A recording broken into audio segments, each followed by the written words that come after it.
Merci de toujours être parmi nous dans le cadre de cette émission Les As du Foot. Je rappelle le principe, les As du Foot, c'est le décryptage, l'analyse et le commentaire, bien sûr, de tout ce qui se passe en termes d'actualité de football. L'actualité de football reste dominée avec le championnat national de cette discipline qui se joue depuis un bon bout de temps dans le cadre des playoffs. Les playoffs, on va en parler avec l'ensemble des consultants sur ce plateau. Dans le premier sujet de cette émission, on va évoquer la question de la relégation. On va-t-il aborder ce sujet avec beaucoup de retenue, bien sûr, parce que le championnat national de football de première division et de deuxième division, puisqu'il n'y a pas la D3 aussi ne se joue pas. Est-ce qu'il y aura des centres ou pas? On va évoquer la question avec l'ensemble des As du foot. Fédération gabonaise de football, les catégories des jeunes aux oubliettes, on va en parler. Il y a tout un silence au niveau de la fédération. Qu'est-ce qui se passe? Pourquoi le calendrier de la participation des jeunes ou bien les sélections des différentes catégories de jeunes n'existent-elles plus du côté d'Ovendo? On va parler également du nouveau président, du comité national olympique gabonais qui a été élu ce week-end. Avec lui, on va évoquer la particularité et puis ses ambitions à la tête du comité national olympique. Mermoz Assele, c'est un plaisir de vous retrouver sur ce plateau. Vous êtes dans les As du foot. Encore une fois, merci. Bonsoir. Bonsoir. Slange Pambo, bonsoir. Bonsoir Rodrigue. Merci. Plaisir partagé. L'intérim est terminé. Bien sûr, vous retrouvez le trône, votre fauteuil de présentateur vedette des As du foot. Avec plaisir, on est là pour vous accompagner comme chaque lundi. Merci beaucoup, Slange Pambo. Bressinengue, bonsoir. Bonsoir, Rodrigue. C'était un plaisir également. Plaisir partagé. Vous étiez au stade cet après-midi à Siban? Oui, on suit tous les matchs du championnat national. On est bien obligé, puisque bientôt la fin. Donc on essaie de rattraper les dernières minutes de jeu. Ouais. Ça a été quand même une surprise de voir Gaëtan Kouka terminer les 90 minutes de ce côté-là. Oh, surprise, peut-être pas, mais bon.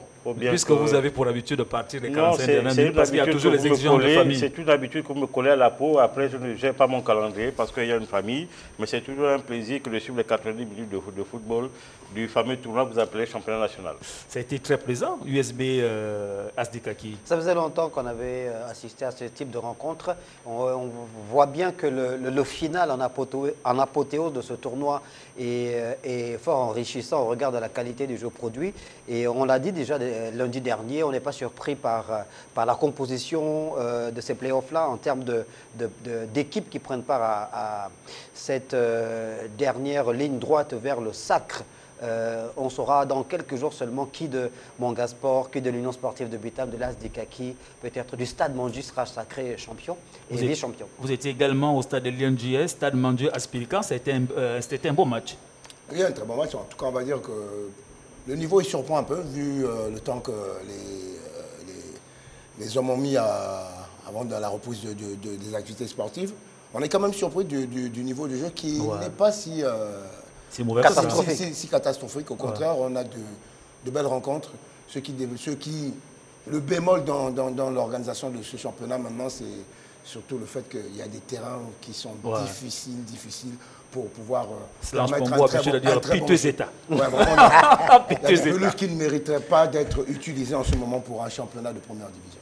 Merci beaucoup. On va parler du National Foot. On reste bien sûr dans le cadre du National Foot. On va parler de relégation ou pas. C'est la question qui se pose entre la première, deuxième et troisième division également. Dans le milieu du football, ça en parle. Ça fait la une des journaux, un peu à gauche et à droite. Brice Inengue. Le championnat national de football se joue en première division. On sait que dans les statuts de la Ligue nationale de football, il y a ceux qui descendent de la première division à la D2, il y a ceux qui descendent de la D2 à la troisième division. Le mal, la troisième division ne se joue pas. Où vont-elles aller des équipes qui vont partir de la D2 à la D3? Écoutez, je n'ai pas le schéma exact, mais on peut revenir sur ce qui se faisait dans un passé pas très lointain. Étant donné que la Super D2 mise en place par la fédération n'a toujours pas pris corps, ces équipes-là viennent des championnats D3, championnat de province. Oh, oui. Donc il serait logique que ces équipes repartent jouer dans les championnats de province pour à la fin participer au tournoi de montée qui est souvent organisé par la Fédération gabonaise de football. Maintenant, là, on va vouloir créer un problème, là où il n'y en a pas vraiment, parce que les cancres de la classe, permettez-moi l'expression, les cancres de la classe ont tendance à vouloir s'accrocher. Et ce sont eux qui vont beaucoup vociférer pour qu'il n'y ait pas de relégation au championnat provincial, pour espérer rester en D2. Est-ce qu'on peut s'attendre à ceux qui qualifient cancre, qui vont bousculer, étant donné qu'il n'y a pas l'organisation de championnat de D3? Parce que c'est normal, lorsqu'on quitte la D2, on va en D3. Mais si en D2, on joue la relégation, il faut bien qu'en D3, on retrouve les clubs. Parce que les clubs, la majorité des clubs qui sont descendus en D3, ils n'existent pratiquement plus, qui sont allés dans les championnats de province. Bon, peut-être qu'il n'existe plus, mais il devrait d'abord avoir un championnat de province. Maintenant, comme l'a si bien dit Brice, je pense qu'il y aura un bras de fer parce que moi, je suis président de club, je suis en 2e division nationale où on est pris en compte par justement cet argent de l'État. Vous me demandez de repartir en D3 alors que là-bas, il n'y a pas de tournoi. Il n'y a pas de tournoi. Donc, on ne connaît pas quelle est l'équipe qui devrait jouer le tournoi de montée parce que rappelons que là-bas, c'est en D3, chaque province joue son championnat et après, les meilleurs se retrouvent dans un tournoi de montée pour on va dire la D2. La D2. Super D2. Maintenant, s'il n'y a pas ce tournoi, moi, je vais vous demander pourquoi je devrais descendre et qui monterait à ma place. C'est la principale question qui se pose. C'est là le problème. Parce qu'ils vont dire que moi, je veux bien descendre s'il y a un tournoi de montée de l'autre côté. Mais s'il n'y en a pas, pourquoi je descendrais? Il dirait qu'on parlera de relégation qu'entre la Nationale 1 et la Nationale 2. Et puis, en Nationale 2, on laisse le statu quo en bas. Gaëtan Koka, ça va devenir compliqué. Non, il n'y a aucune complication. Non, il n'y a aucune complication, simplement parce qu'il n'y a pas eu de championnat. N'ayant pas de championnat, nous ne pourrons pas de ce fait avoir une équipe qui pourrait éventuellement monter et une équipe qui pourrait éventuellement descendre. Donc, dit comme ça, la faute incombe essentiellement à la Fédération gabonaise de football. Pourquoi à la Fédération gabonaise de football? Parce que au sortir du recours qui a été validé par le TAS de M. Paul-Louis Kessani, il avait été dit que l'élection était annulée. Donc, de ce fait, la Fédération gabonaise de football, nantie de ses prérogatives, de mettre en place un comité de normalisation qui devait organiser justement un championnat de 3e division, qui devait s'arrimer à celui de la 1re et 2e division, justement, pour qu'il y ait concordance de montée et de descente. Donc, n'ayant pas été mis en place dans les délais, il a été logique qu'il n'y ait pas de championnat au niveau de la Ligue provinciale, donc la première la Ligue la plus importante. Et donc, du coup, il n'y aura pas de montée, de descente au niveau de la 2e et de la 3e division. Ça s'explique ainsi. Situation plus ou moins difficile, Silence Pambo.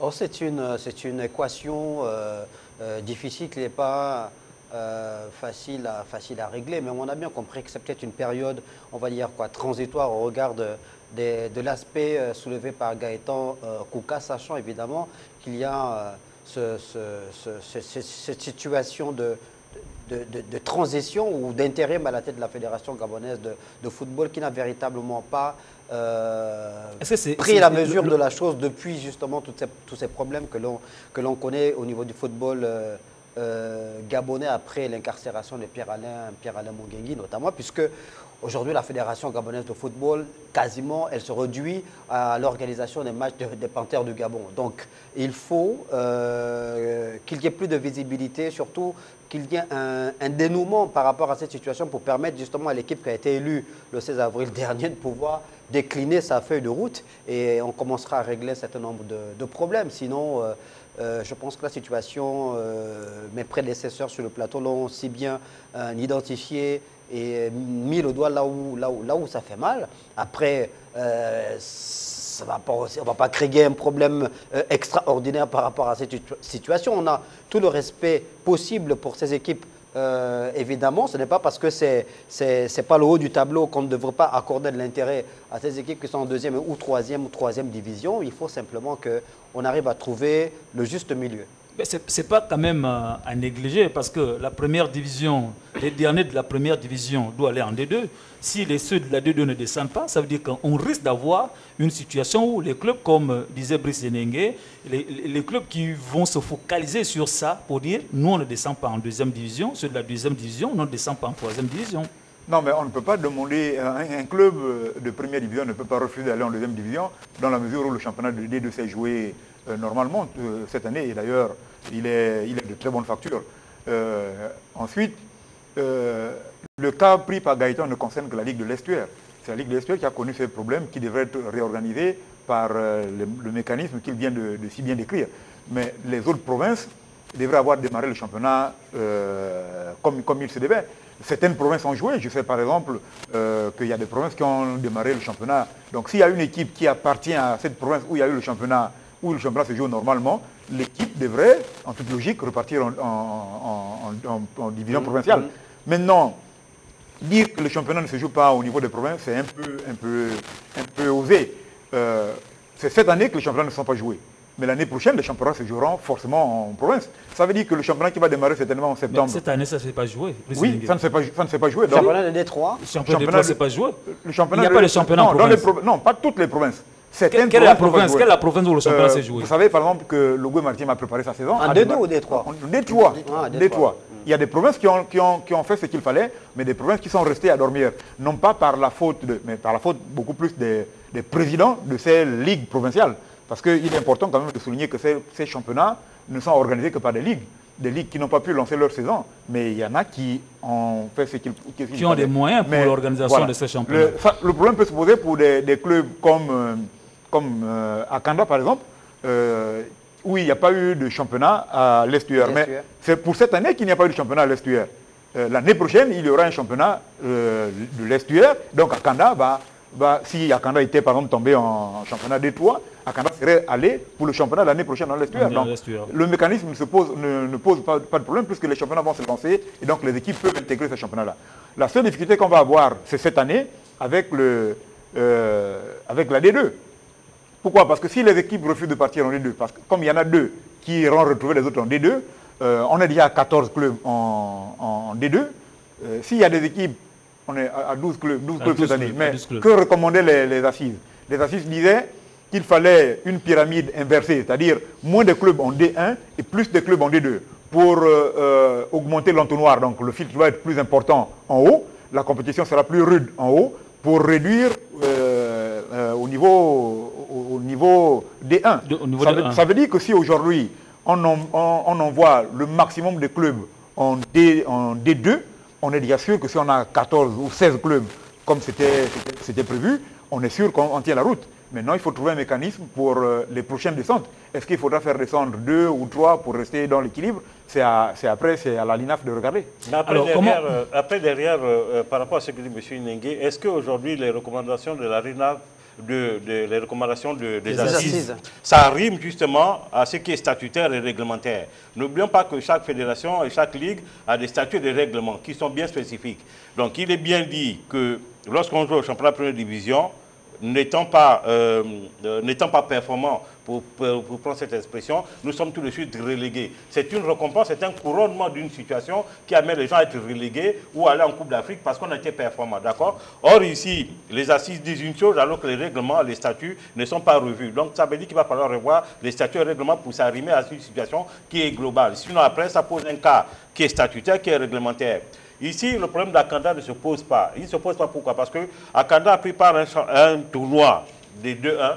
N'étant pas performant, il est relégué en deuxième division parce qu'il y a un championnat de deuxième division. Le problème se pose au niveau de deuxième division parce qu'il n'y a pas eu un championnat de troisième division. Donc à partir de ce moment statutairement, les gens qui ont pris part au championnat de deuxième division, malgré leur absence de performance, ne peuvent pas être relégués du fait de l'absence du championnat en bas. Donc ça veut dire que nous maintenons le statu quo au niveau de la deuxième division, mais en première division, deuxième division, ça devrait bouger. Sachant, je vous donne la parole, sachant très bien que le championnat, les différents championnats prennent fin le 30 juillet et que nous n'avons pas une idée du côté de la Fédération gabonaise de football s'il y a poursuite de l'organisation de cette compétition de Détroit qui n'est pas allée à son terme. Ça cause véritablement un souci énorme.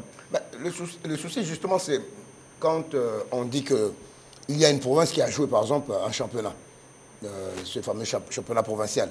S'il y a une province, sur 9 provinces. Oui, c'est-à-dire s'il y a une ligue, ou 2, même, si vous voulez, ou même 3, qui ont joué leur championnat, qu'est-ce que les statuts disent si les autres n'ont pas joué leur championnat? On a dit un gros problème, c'est qu'on sait que le gros contingent de notre championnat de 3e division, c'est l'Estuaire, où rien n'a bougé depuis le recours en annulation qui a été validée par le TAS au profit de Paul-Henri Kessani, qui a fait annuler l'élection. Pour refaire organiser une élection au niveau de la présidence de la Ligue de l'Estuaire.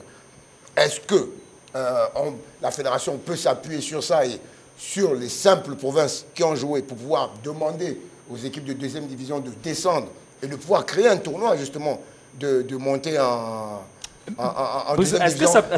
C'est la seule raison? C'est là toute la question. Est-ce que c'est la seule raison, le fait de la non-organisation du champion du côté de l'Estuaire, qui peut empiéter toute l'organisation de la D3? Non. Je rappelle que vous avez la possibilité de prendre la parole. Les D3 sont organisés par les ligues. Ce n'est pas une question de l'Estuaire, de championnat de l'Estuaire. Voilà. Le championnat de l'Estuaire, il est particulier. Parce qu'il y a eu une élection où il y a eu des recours et donc l'élection doit reprendre.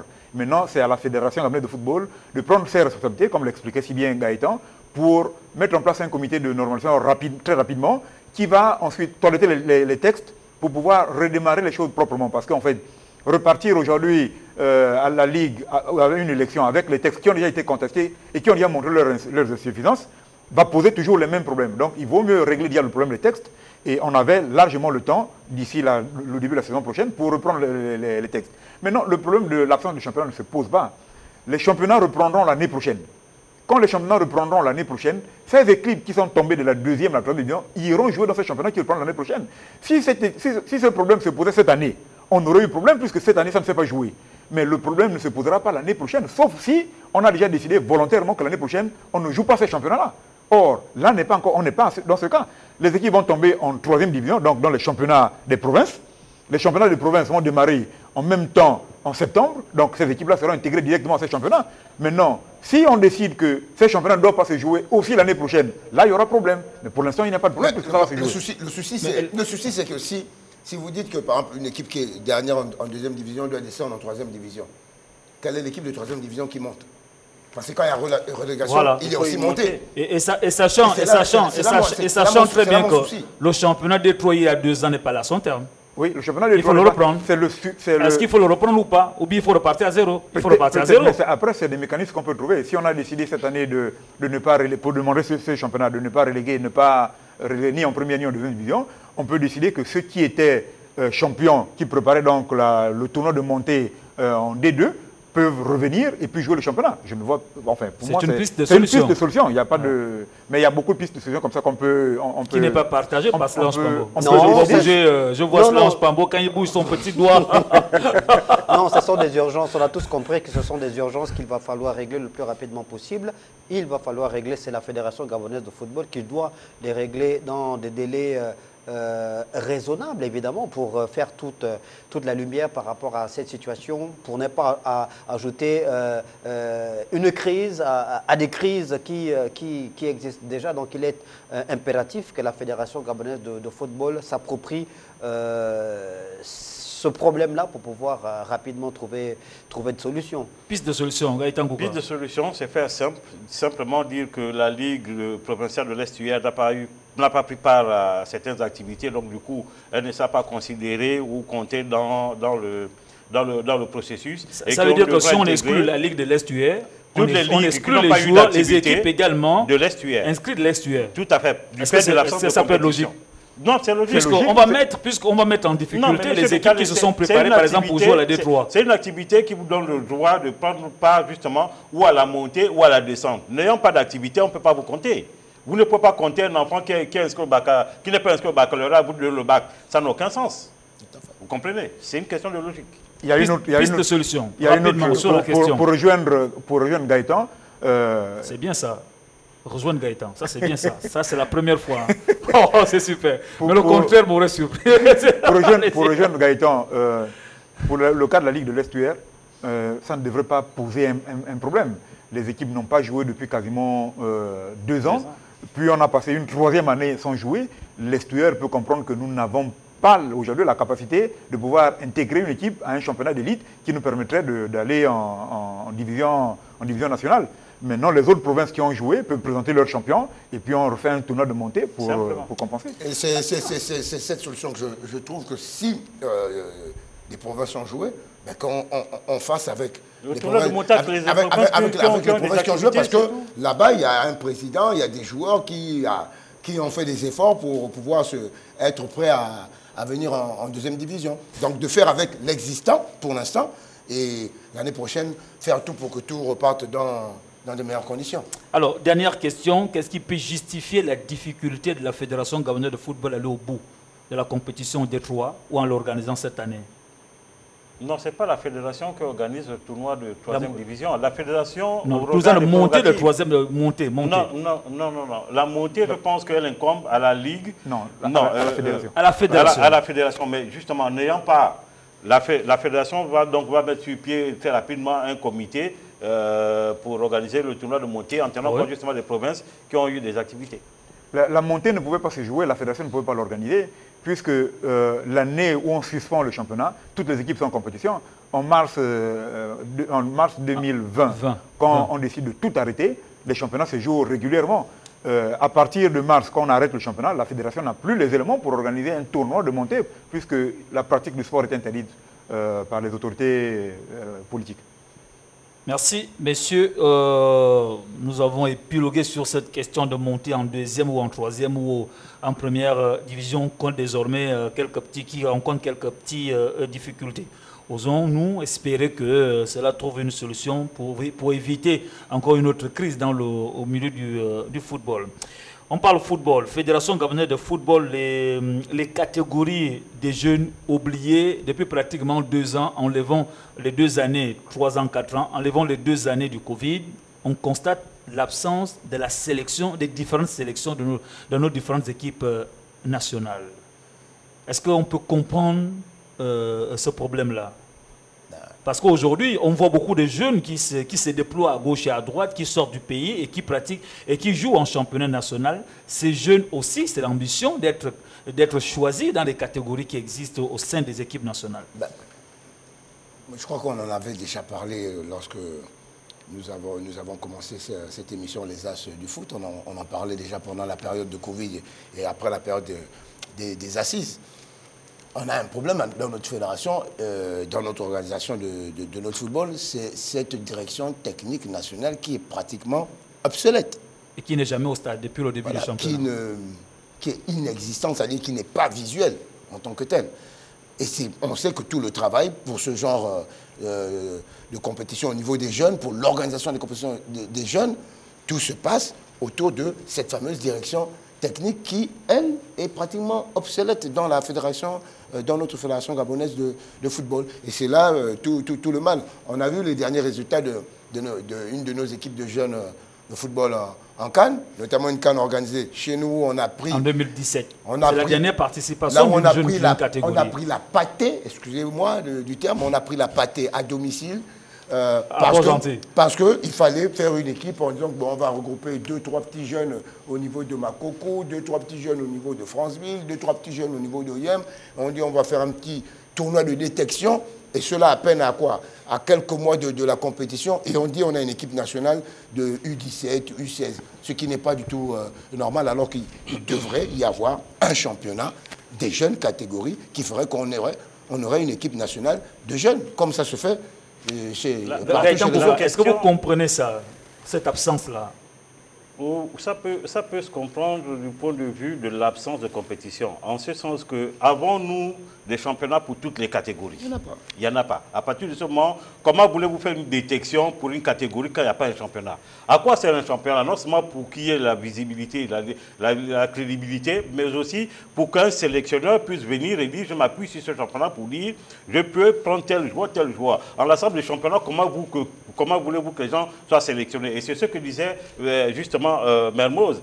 Nous n'organisons pas les championnats de petites catégories et lorsque nous sommes au dos par rapport aux dates CAF et FIFA, donc au championnat U16, U15, on fait un tournoi de sélection pour dire on a une sélection. Ça ne peut pas marcher. Ça peut tenir sur l'instant, mais sur la durée, ça ne peut pas tenir. Donc ça explique pourquoi aujourd'hui on a du mal à avoir des détections donc, de championnats de petites catégories.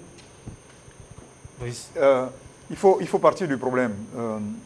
La difficulté du fond du problème, du fond du problème. Voilà. La difficulté que nous avons aujourd'hui à remettre sur pied notre équipe nationale ne vient pas forcément du Gabon. Pourquoi je le dis? Parce que la CAF, il n'y a pas très longtemps, a décidé que l'organisation qu'il y avait par le passé était caduque. C'est-à-dire que lors du tirage au sort, toutes les équipes étaient amenées à voyager dans tous les pays du monde, partout où on pouvait vous avoir trouvé un adversaire. Par exemple, le Gabon pouvait partir jouer en Tanzanie, au Cameroun, et ainsi de suite. Malheureusement, la CAF a constaté qu'il y avait trop de forfaits. Du fait de l'éloignement, beaucoup de pays, chez les jeunes, prenaient beaucoup de forfaits. Et les moyens également. Et à cause des moyens surtout, beaucoup de pays prenaient les forfaits. Et la CAF se retrouvait toujours avec des pays qualifiés qui arrivaient jusqu'au dernier tour sans avoir joué. Parce que les adversaires en chemin avaient pris les forfaits. Et ça avait un impact sur la compétition. La qualité de la production sur le terrain. Voilà. Maintenant, qu'a fait la CAF? La CAF a décidé, en ce temps-là, de réduire. Donc, depuis 2 ans, la CAF a décidé de n'organiser les compétitions que dans des zones. La zone centrale va jouer, donc tous les pays de la zone centrale vont jouer, sortir leur vainqueur qui va représenter la zone à la Coupe d'Afrique. Donc ça, chez les U20, chez les U17 ou chez les U20, ça se passe désormais comme ça. Maintenant, chaque zone organise sa compétition. L'Afrique de l'Ouest, par exemple, chez les U17, a terminé, a désigné ses vainqueurs. L'Afrique centrale peine à démarrer. Pourquoi? Parce que c'est le Cameroun qui doit recevoir la compétition. Le Cameroun, aujourd'hui, avec les élections de leur nouveau président, avec la CAN qu'ils ont organisée, n'arrive pas encore à caler le programme pour que les autres pays d'Afrique centrale, les autres pays arrivent à la compétition. Donc, tous les autres pays n'attendent que ça, n'attendent que la date. Donc ça veut dire, ça veut dire que le Gabon attend qu'on dise que le Cameroun pour avoir la catégorisation de ces... Non, l'équipe nationale U17 était en regroupement. Vous le savez tous. L'équipe nationale U17 était en regroupement du côté de Bikele. Quelle équipe nationale de U17 elle a été faite? Comment cette équipe? Moi, c'est sur quel critère d'un championnat? Cette équipe nous a été savons faite. tous que il n'y a jamais eu de championnat national des U17, des U20 au Gabon. Mais pourquoi? Mais les championnats U17 se jouent en province. Je ne sais pas si... On a un problème qui est très clair. Je vais finir, je finis par là. Les championnats U17 et U20 se jouent en général dans les provinces, puisque nous n'avons pas la possibilité d'organiser un championnat national U17 où les équipes vont jouer. N'oublions pas qu'en U17, quand on a 16 ans, aujourd'hui... Est-ce que dans le Wellington, on organise le championnat de U17? Oui. Dans le Wellington, il y a un championnat U17. Non, c'est ça, c'est organisé. Il n'y a pas... Cette année... Il n'y a même pas longtemps, j'ai vu un article... que les championnats des jeunes venaient de commencer dans les provinces. Les championnats des jeunes se jouent dans les provinces. Maintenant, comment devait se faire l'organisation? La Fédération gabonaise de football met en place des directeurs techniques provinciaux. C'est à eux de faire des regroupements de ces équipes. Malheureusement, la direction technique est aux abonnés absents. C'est ça, je parle de direction technique. Et c'est pour ça qu'après qu'on a nommé un coach, le coach Gamamba qui s'occupe de la sélection U17, il a regroupé les joueurs comment? En interrogeant l'ensemble des clubs qu'il pouvait interroger pour trouver un certain nombre de joueurs qu'il a fait venir sur Libreville. Il a fait une première sélection de 30, il a réduit au fur et à mesure pour arriver à l'équipe qui est restée en regroupement 2 semaines à Bikele, avant que la compétition qui était prévue à l'époque en Guinée équatoriale ne soit annulée. Et on ne peut pas les garder éternellement en regroupement, il faut bien laisser les enfants partir dans leur maison. Aujourd'hui, on n'a pas cette possibilité-là de regrouper les équipes. Je ne sais même pas si les championnats U17 se sont joués un peu partout, même les U20, pas possible. C'est de l'Est-UR qui nous fournit quasiment 90% de notre effectif chez les jeunes n'a pas démarré. Pour des raisons qu'on venait déjà de voir. Donc les problèmes sont restés entiers. On est un peu dans la logique du serpent qui se mord la queue. Tout à l'heure, on parlait du problème de la descente de la 2 dans D3. On est en train de parler de l'absence des compétitions des jeunes, notamment des équipes nationales. On a tous bien compris, et Brice l'a si bien signifié il y a quelques secondes seulement. Il faut une meilleure organisation par rapport à cette réalité. C'est un problème trop important, c'est la formation en fait. Repartir à la base, on ne réinvente pas la roue. Ce sont des données avec lesquelles il faut absolument faire si on veut être performant sur ce plan-là. Voilà. Je m'interroge quand même. Alors, parlons de la direction technique nationale. Mermoz venait de dire que l'inexistence en quelque sorte de la direction technique nationale. Alors, entre l'inexistence de la direction technique nationale et le fait d'exister et ne pas avoir les moyens, c'est 2 choses. Parce que M. Nengue venait de dire que M. Ngamamba a eu une sélection de U17. Ça veut dire que la direction technique nationale travaille. Elle est simplement confrontée à un problème de visibilité parce qu'il n'y a pas de moyens. Parce que faire une détection, il faut des moyens. regrouper les joueurs, il faut des moyens. Or ici, les directions techniques, son rôle consiste à dire, je nomme des sélectionneurs pour chaque catégorie. Voilà. Maintenant, il faut qu'il y ait un championnat qui doit être organisé par qui de droit, de façon de donner la matière aux sélectionneurs. Ensuite, derrière, lorsqu'il y a la matière, maintenant, après, il faut regrouper ces joueurs en vue d'une compétition. Or ici, l'exposé que fait M. Iningue, c'est en aval, parce que pour prendre part à un championnat régional ou sous-régional, il faut d'abord qu'en amont, il y ait des championnats. Or, ici au Gabon, nous n'avons pas de championnat. Alors, comment voulez-vous que la direction technique nationale nomme, par exemple, M. Kouka comme sélectionneur? Je sélectionne qui? Sur la base de quel championnat? C'est cette direction technique qui met un chronogramme. C'est cette direction technique qui met en musique. Non. Il faut d'abord qu'il y ait un championnat. Qui organise le championnat? Le championnat organisé ici par les ligues. Qui met les moyens aux ligues? La Fédération gabonaise de football. Mais on sait qu'au niveau de subventions, les ligues ont été subventionnées sur les années tranquillement. Les ligues reçoivent souvent 10 millions de francs CFA chaque année pour organiser. Il faut le rappeler, c'est important. Donc il y a des moyens assez conséquents. Si la Fédération gabonaise de football arrive à octroyer à une ligue 10 millions de francs CFA, pourquoi n'existe-t-il pas de compétition? Ces ligues reçoivent des 10 millions de francs CFA, mais il n'y a pas une organisation aussi à la hauteur de 10 millions. C'est important pour qu'une ligue puisse organiser un tournoi de football de U17, U16, c'est important. Après, il y a des passerelles aussi qu'on peut créer entre la Fédération gabonaise de football, les ligues et le championnat scolaire universitaire. On a tous été jeunes, on a été à l'école, on a bien vu qu'évidemment, ces championnats-là ont été des véritables viviers qui ont révélé des grands talents de football. Après, à l'exemple de feu Régis Manon, qui a été révélé alors qu'il jouait à l'école primaire de Montfort. Monsieur Pambo, posez le problème comme ça, vous reposez le problème de la structuration de notre football. Mais évidemment. Que nous cessons de décrire depuis longtemps. Évidemment. D'accord? Bien, après, derrière, vous voyez, c'est quand même, je veux dire, incongru de revenir sur des choses qui semblent pourtant toutes simples. Nous avons des ligues qui perçoivent des subventions, mais il n'y a pas de championnat domestique, mais pourtant, les gens perçoivent des subventions. Alors, comment voulez-vous, je me mets un peu dans la peau d'un sélectionneur, comment voulez-vous que je sélectionne M. Bekale sur je ne sais pas quelle base, à partir du moment où il n'y a pas d'activité.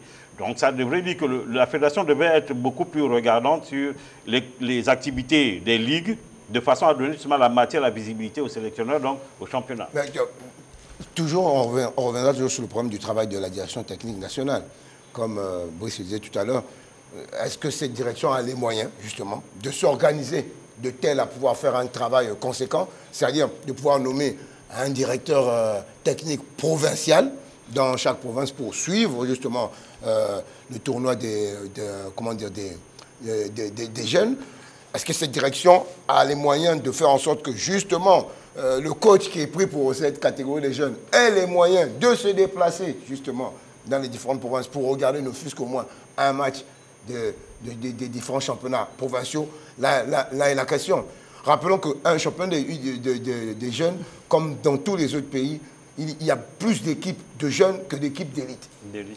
Vous avez des équipes de jeunes d'abord qui devraient être, d'après les décisions des assises, qui devraient être d'abord des équipes de U17, des clubs de première division et de deuxième division qui devraient toutes avoir la catégorie U17. Il n'y en a plus. Voilà, normalement. C'est dans les assises de... Cadets minimes. Voilà, il doit avoir ces cadets minimes dans les équipes de première division qui doivent renforcer justement ce championnat. Et maintenant, on a les fameux centres de formation, les fameuses petites équipes de province qui se sont spécialisées dans le football des jeunes, qui ont aussi leur équipe pour pouvoir avoir ce grand championnat de U17. Maintenant, je crois que il faut restructurer. En fait, on est dans une grosse supercherie depuis qu'on est rentré dans l'ère de la professionnalisation du football. Ouais. C'est aussi simple que ça. C'est-à-dire que on a, les clubs de première division n'ont pas toutes les catégories. Mais bien sûr, mais ils jouent en première division. Mais le problème, et après on a tué tout ce qu'on avait. C'est ce qu'on est en train de dire, c'est-à-dire que l'État a pensé évidemment qu'il fallait mettre en place un championnat professionnel en mettant énormément d'argent.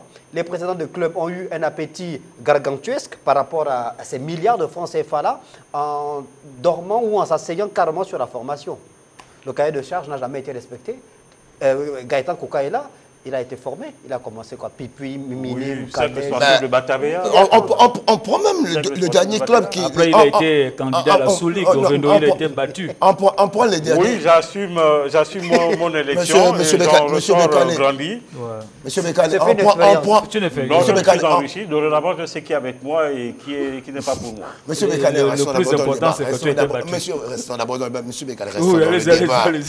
Le plus important, c'est que le football devrait gagner. Mais comme les élections se passent, comme elles se passent au Gabon, on tue davantage le football parce que vous voyez jusqu'à présent, rien n'évolue. Donc ça veut dire que je ne serai pas battu. Je serai plutôt grandi et gaillardi parce que, vous savez, aujourd'hui, on parle d'inclure les opérateurs économiques dans le circuit du football. Ben, c'est ce qui a été fait par mon équipe. Malheureusement, on n'est plus dans les conversations de personnes. Allez, mais on terminer rapidement. Oui, mais vous vous éloignez du débat. Allez-y, je juste vous dire qu'on a compté les équipes de l'élite qui ont gardé qui ont fait un peu de formation sur ces derniers temps, qui se sont épuisés peut-être avec l'arrivée de la pandémie de Covid, ainsi de suite. Je vais parler par exemple du CF Mounana, qui nous a sorti des Sokambi, des Malik Evuna, avec le cercle de mairie. Non, Sokambi n'a pas été formé ici. Non, façon de vous parler qu'il y a dit que je voulais parler de Malik Evuna, par exemple. Malik Evuna, Didier Ibrahim, qui sont sortis du CMS, le CF Mounana, qui a formé aussi des équipes. Vous avez Ochanga, on a une particularité maintenant, c'est peut-être Manga Sport qui a aussi gardé un peu cette politique toujours de jeunes, puisqu'on a vu beaucoup de jeunes aussi qui ont justement Manga qui était un très bon vivier aussi pour les équipes nationales en jeunes. C'est quand même difficile de voir un joueur qui a été formé dans les catégories de Manga Sport au haut niveau. Ça a été difficile. Au haut niveau? C'est-à-dire à l'équipe nationale, formé comme le centre de formation de Mounana.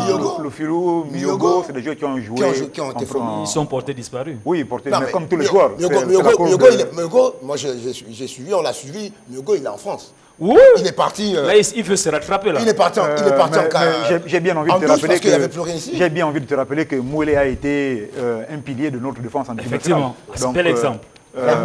Edmond Mouélé, oui. N'allons pas Gaëtan Kouka. Mais les équipes comme Mangasport, on ne doit pas compter les joueurs. On ne doit pas compter les joueurs 1, 2, 3. On doit compter. Non, mais là, on en cite pêle-mêle. Il y a beaucoup de joueurs qui sont passés à Manga et qui ont fini en équipe nationale. Depuis toutes les générations, on a toujours eu au moins un joueur de Manga Sport en équipe nationale. Voilà. Mais je voudrais revenir sur l'organisation de U17 avant que tu nous embarques dans les histoires de Manga.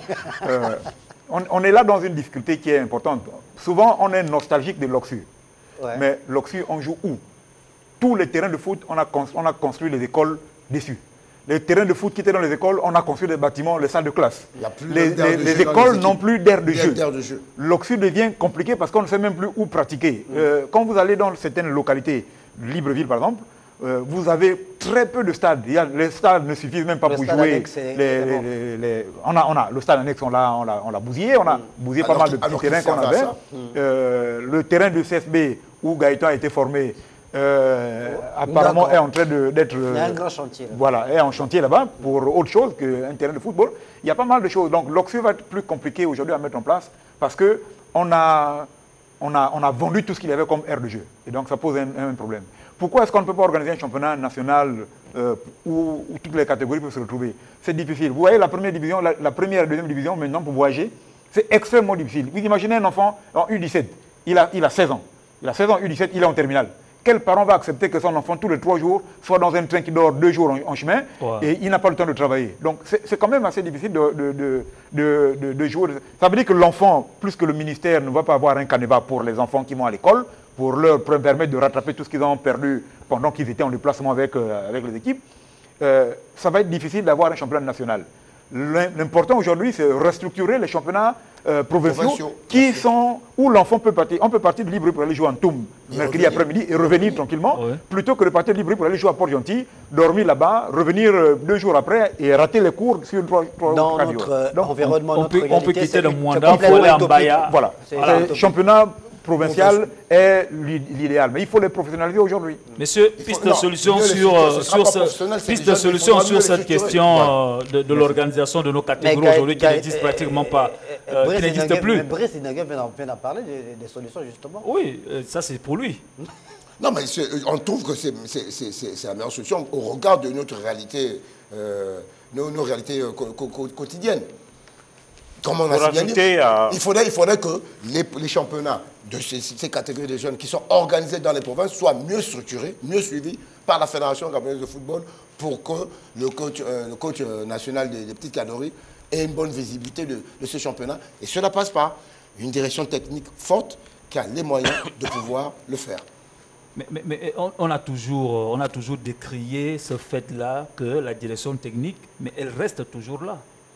Mais n'oubliez pas que... Elle reste toujours là, cette direction. Depuis que Pierre-Alain est là, 8 ans, on a toujours décrié l'absence de cette direction technique dans le vivier. Notre football existe là. Elle existe, mais elle n'a pas les moyens de... Vous ne pouvez pas dire que la Fédération gabonaise de football ne remet pas les moyens à la direction technique. L'objectif de la Fédération gabonaise de football, c'est quoi? Monsieur Bécalé, à la lumière des faits, la direction technique nationale ne perçoit pas suffisamment de moyens pour lui permettre justement de mettre en place... Quand tu dis suffisamment, ça veut dire qu'il y a quand même des moyens. Justement, une mission largement insuffisante, plus que nous... Ces moyens insuffisants, qu'est-ce que la direction technique fait pour l'organisation de ces compétitions-là? Attendez, c'est la cheville ouvrière de la Fédération gabonaise de football. Elle organise des stages pour les entraîneurs. Elle organise pas mal de ça, d'accord? Donc, ce que nous disons, c'est que derrière, lorsqu'on lui donne... Si, par exemple, je vais prendre un chiffre, la direction technique a besoin de 10 000, vous lui remettez 3 000, elle ne peut rien faire. Dans tout ce qui est pan relatif justement à ces prérogatives, elle ne peut absolument rien faire. D'accord? Donc, on est obligé de procéder par élimination. Et du coup, ça donne moins de visibilité, moins de lisibilité à la direction technique nationale. Il est question de lui donner des moyens conséquents, non seulement pour la formation des encadreurs, mais aussi pour la détection. Parce que la détection demande beaucoup de moyens. Il faut mettre à disposition des sélectionneurs, il faut mettre à disposition du matériel, il faut mettre à disposition un local, il faut mettre... C'est tout un pan qui est lourd. Donc, ça demande des moyens. Monsieur Mbourno, lors de son passage ici, il avait parlé, il disait qu'on pouvait bien faire sans pourtant avoir des gros moyens. Non, les gros moyens, non. Tous les candidats qu'on a reçus... Il y a de la volonté, il faut mettre de la volonté, de l'envie aussi. Tous les candidats qu'on a reçus avaient bien compris qu'ils ne pouvaient pas développer le football en tenant compte seulement des subventions de l'État, qu'il fallait créer avec des partenaires privés qui pouvaient accompagner justement les fédérations pour pouvoir traduire en acte leur projet. Après, on a compris évidemment aussi la place que tous ces candidats à l'élection à la tête de la FEGAFOOT accordaient à la direction technique nationale. Gaëtan venait de le dire, c'est la cheville ouvrière de toute fédération qui a pour responsabilité de développer, d'élaborer la politique de développement. La politique de développement du sport dans un pays. Après, Pierre-Alain Mouguengui, qui a été élu à la Fédération gabonaise de football le 16 avril dernier, disait qu'il devait faire du développement de la direction technique nationale. Il devait repenser à cette direction technique. Exactement. Son troisième mandat, son cheval de bataille. Et d'ailleurs, ses concurrents aussi le disaient si bien, Jérôme Fonzolo et les autres, Valérie Hondo, Meba et j'en passe. Voilà. On ne parle plus d'eux, ils ont été battus. Ouais, le problème, c'est on parle de leur projet qui était intéressant. On est en train de parler des projets, pas des Monsieur Bécalé a tendance à se focaliser sur la personne, non sur le projet. Non, on parle du projet. En tout cas, moi, le problème est que tous ont toujours presque les mêmes projets quand on regarde des différents candidats. Quand on a pu lire, ne fût-ce que les résumés de leur projet, c'était presque les mêmes. Tous disent pratiquement la même chose. Le problème est que quand une personne est élue, on ne voit pas le résultat, on ne voit pas ce projet se matérialiser. C'est là tout le problème. Ce problème de partenariat, de fédération avec des partenaires économiques privés, on le dit tout le temps, à chaque élection. Effectivement. Mais moi, quand je regarde, par exemple, pour juger seulement le travail de communication, parce que c'est un travail de communication, de marketing de cette fédération, moi, je regarde l'équipe nationale. Vous voyez la puissance, excusez-moi, c'est vrai que comparaison n'est pas raison, mais on a besoin de ces comparaisons.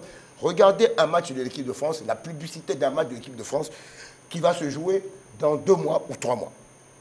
Vous allez voir, Toyota, Hyundai, tout ce qui est Carrefour, tout le monde autour excusez-moi pour la peine. Vous allez voir toutes ces entités autour de l'équipe de France parce qu'il y a un vrai travail, il y a un vrai appui. Et c'est cet argent qui permet justement à cette fédération française d'être aussi forte dans sa formation. Ici, le match des Panthères, on voit la pub à la télévision, je crois à la rigueur peut-être 2 ou 3 jours avant le match, pour vous indiquer là où vous pourrez aller payer les billets. Point barre. Ouais. Je ne vois aucune communication réelle autour de cette équipe nationale. Attends, autour de cette équipe nationale. Donc j'ai l'impression, je mets en doute pour l'instant les projets de ces candidats de pouvoir m'emmener de véritables partenaires économiques dans le football. Vous savez pourquoi il y a l'absence de partenaires économiques dans les projets au niveau fédéral? C'est simplement parce qu'après il faut rendre compte.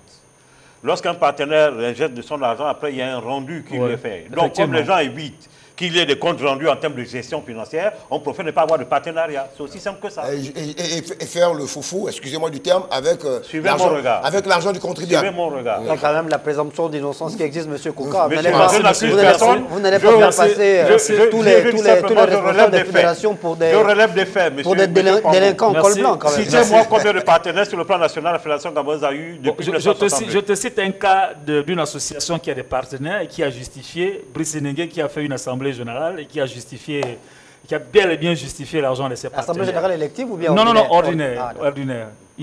C'est un exercice normal. On passe à autre chose. D'accord. C'est normal de justifier ce qu'on a. Merci beaucoup. Allez, on va aborder le dernier sujet, Comité national olympique. Monsieur Pambo a été élu, c'est pas lui, a été élu, Tristan Pambo a été élu à la tête du comité national olympique. La question est de savoir, peut-il rallumer la flamme? C'est vrai que Folke Ogula s'est bien battu pour amener au moins le comité olympique à un certain niveau. Est-ce que le nouvel entrant va perpétuer la même chose ou bien il peut aller au-delà? Est-ce qu'on peut l'accorder une chance pour pouvoir refaire les choses? D'abord, qui est Tristan Pambo? Monsieur Slange Pambo. Un Pambo en cache un autre là.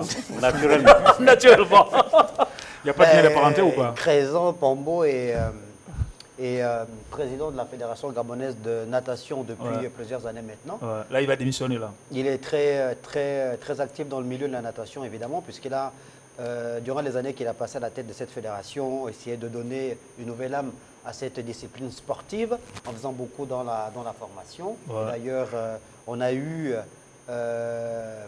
il y a 2 ans maintenant, c'était il y a 1 an, lors des Jeux Olympiques. Oui, les frères et la Sompali. Voilà, qui ont participé donc aux Jeux Olympiques, les derniers Jeux Olympiques. Donc ce n'est pas un inconnu du milieu sportif, hein, parce que bon, on peut penser que c'est un nom qu'on a tiré du chapeau, qu'il tombe comme un cheveu dans la soupe dans cet environnement sportif national. Non, c'est quelqu'un qui est bien introduit dans le milieu olympique gabonais, dans le milieu sportif au niveau de la natation, qui a fait toutes ses classes auprès de Léon Folke. Ouais. Donc, il était trésorier dans son... donc c'est quelqu'un de la maison, c'est quelqu'un de la maison qui connaît très bien les arcanes de l'olympisme national et international également. Voilà, et c'est quelqu'un de très pondéré, de très intelligent. On le connaît comme étant économiste, inspecteur général de Trésor, je crois, voilà, qui est l'adjoint d'Ayan Koubdje, qui est actuellement directeur adjoint du Trésor public, directeur général du Trésor public. Fils d'ambassadeur, qui a passé sa prime enfance, son adolescence à l'étranger, entre la Tunisie, l'Éthiopie, entre autres la Centrafrique, et qui a été étudiant à l'université Omar Bongo en sciences économiques. Donc, c'est un fils du terroir. C'est un fils du terroir, une valeur sûre de notre pays.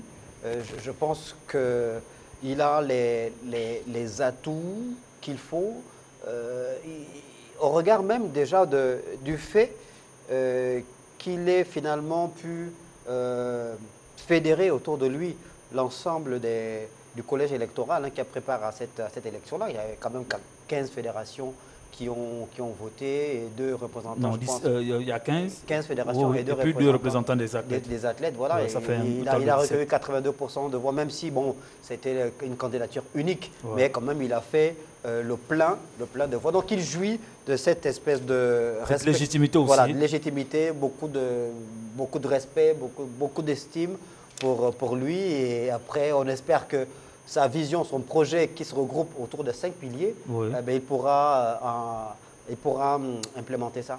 Alors, la question, est-ce que parce qu'on est dans le noyau, qu'on est appelé à être président et réussir rapidement? Président et réussir, pas forcément parce qu'on est du noyau, parce qu'on a des choses à dire, des choses à démontrer. C'est seulement parce qu'on a la volonté de réussir qu'on réussit. Il a forcément des idées qu'il a envie de mettre en œuvre, des idées à lui, pas des idées du comité précédent, des idées à lui. On peut les citer rapidement, ces idées-là. Oui. Hein, on parlait de 5 piliers rapidement. Pour ne pas te couper la parole, il parle de la gouvernance, l'importance justement d'avoir une gouvernance de qualité, l'accompagnement des fédérations, l'approche partenaire avec... partenariale, une approche partenariale avec l'État, l'optimisation financière, le développement du sport pour tous, la relation gagnante avec le CIO. Voilà. Maintenant, ce qu'il faut, c'est qu'il faut absolument que le CIO, le Comité national olympique soit plus présent, parce qu'en fait, on ne le connaît pas. Oui. On ne le connaît pas. Les gens, quand on parle de comité... Beaucoup le disent le plus souvent. On dit qu'on ne sait même pas de quoi il s'agit, quel est leur rôle, on ne sait pas. Voilà. Merci beaucoup, Mermoz. Merci. Allez, Mermoz, vous avez 2 cartons. On va s'appuyer sur les thèmes d'aujourd'hui, et surtout sur le deuxième thème, parce que qui est très important pour la suite et l'avenir de notre football. Parce qu'actuellement, on remarque que notre football dépend maintenant plus de ceux-là qui sont partis de par leurs propres moyens à l'étranger que nos jeunes sur le plan local qui veulent eux, être de futurs grands joueurs pour notre équipe nationale. Donc moi, la couleur de votre carton. Carton rouge à nos gestionnaires de football, il va falloir vraiment repenser la politique de formation. Parce que quand on parle de U17, U16, le cadet minime de différentes catégories de jeunes, on parle de formation.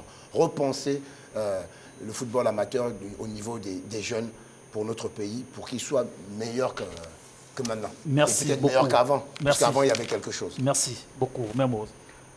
Écoutez, un carton vert au nouveau président du comité national olympique. Carton vert pour susciter l'espoir. On a besoin de voir plus clair, d'inscrire l'avenir sous un angle meilleur. Et donc, nouvellement arrivé, nous, on va mettre tout espoir en lui et puis on fera le bilan dans quelques années. Silence Pambo. Complètement aligné, en phase avec Brice Nengue de Matsonga, donc carton vert à Crézan Pambo pour sa brillante élection à la tête du comité national olympique gabonais. Je lui souhaite tout le meilleur du monde, évidemment, parce que je sais que c'est un homme très intelligent, très pragmatique et que tous nos ancêtres l'accompagnent. Merci beaucoup, Silence Pambo. Gaëtan Kouka.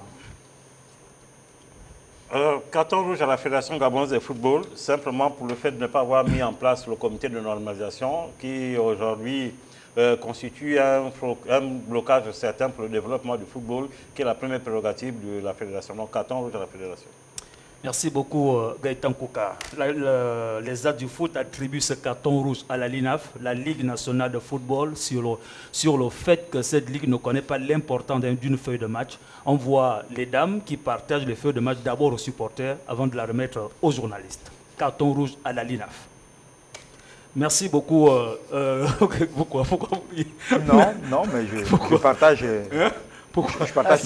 Merci beaucoup, merci également, Mermoz Assélé. Merci, merci beaucoup, Gaëtan Kouka. Mesdames, Messieurs, nous sommes arrivés au terme de cette émission. On se retrouve lundi prochain avec le même plaisir et le même élan. Portez-vous comme un ballon de foot, toujours en mouvement.